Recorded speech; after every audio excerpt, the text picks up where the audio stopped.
today in Florida. Let's bring, for a second I heard that sound and I thought we need to go to it. Let's bring in right now Russ Schrieffer. He's a Republican consultant who's worked on 6 out of the last 7 presidential campaigns, including as senior advisor to Mitt Romney's 2012 presidential run. Russ, it's great to see you. Yeah, good to see you guys. Thank you. We wanted to get your take. You, of course, worked with very closely with Romney 4 years ago, and 4 years ago there was a lot of talk in this last week plus of making a play for Michigan, making a play for Minnesota. That did not work out for Mitt Romney. Listen, if you would, to Donald Trump's campaign manager, Kellyanne Conway. It is. Michigan is up for grabs. We like what we hear on the ground there. The Real Clear Politics average is great, but it always includes polls taken weeks ago as well as more recently. We like the trend lines there, and in states like New Mexico, Wisconsin, certainly Pennsylvania has always been on our list, Colorado, these states that have been blue for a while, these states that President Obama carried twice. It's also a state where Bernie Sanders cleaned Hillary Clinton's clock. It's like Iowa. It's a state that just does not like Hillary Clinton.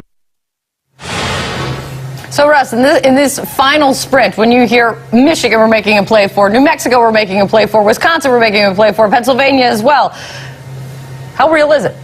Well, it seems most likely that they haven't locked down Pennsylvania, they haven't locked down Florida, they haven't locked down North Carolina, they haven't locked down states that you have to win before you win states like Michigan or Wisconsin or New Mexico.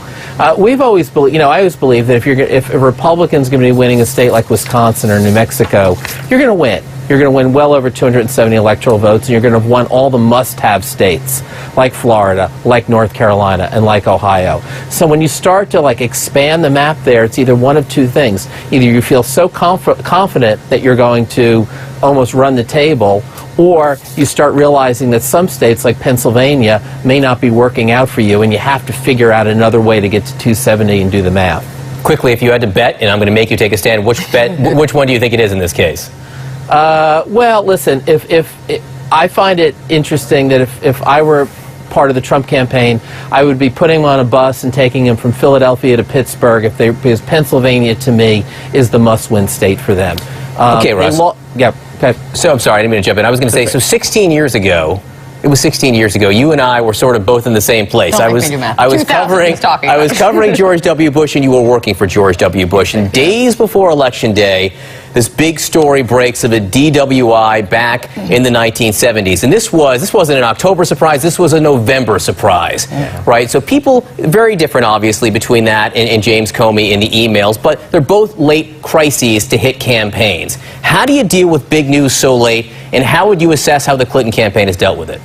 Well, the first thing you do is you have to get all the facts, and the worst thing you can do is get out there and not have and start talking to the press and not having all the facts. So get as much of that as you can. Come up with whatever your argument is, and in the case of Governor Bush at the time, it was come out, apologize, and say, as he had said before, when I did things that I was young and stupid, I did things I did things then. Number 3 is make sure that your surrogates and your campaign team understand what it is that you're trying to communicate. What you don't need is a half a dozen people saying something else. And number 4 is make sure that the campaign sticks to that message. The worst thing you can do is to say something different, because that's the point when it makes news. I think the Clinton campaign so far has done a pretty good job of that. They've gotten the facts, they have their arguments down. What they're doing, which is very interesting, is they're trying to make this into a partisan issue. And they're trying to use it to motivate the Democratic base to turn out for them and say, look what these guys are doing to us, you have to turn out for Hillary Clinton and have to vote for her. So I think they've done a pretty good job so far.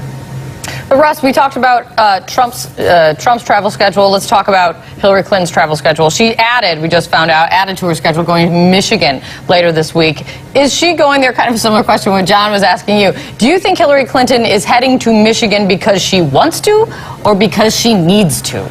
I think it's more they're looking for an insurance policy. I think that if you go back to that story you were talking about earlier about lack of enthusiasm with the Clinton campaign among African Americans, I think they realized in order to make sure that Michigan is in their column on election night that they have to gin up support among the African American community and some of the union community, some of their supporters. And I think that a visit there by Hillary Clinton at this point makes sense for them.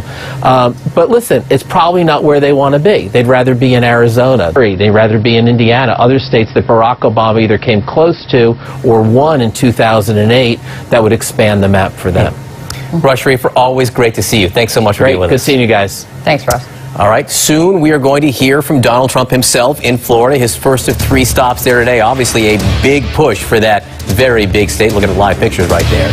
And also this, we're following breaking news. The frantic search for a killer may be over. Police say that they have captured this man connected to the killings of 2 police officers in separate incidents, but minutes apart as they sat in their patrol cars. We have details on that ahead. Stay with us, guys. Republican, Democrat, Independent. Shouldn't matter.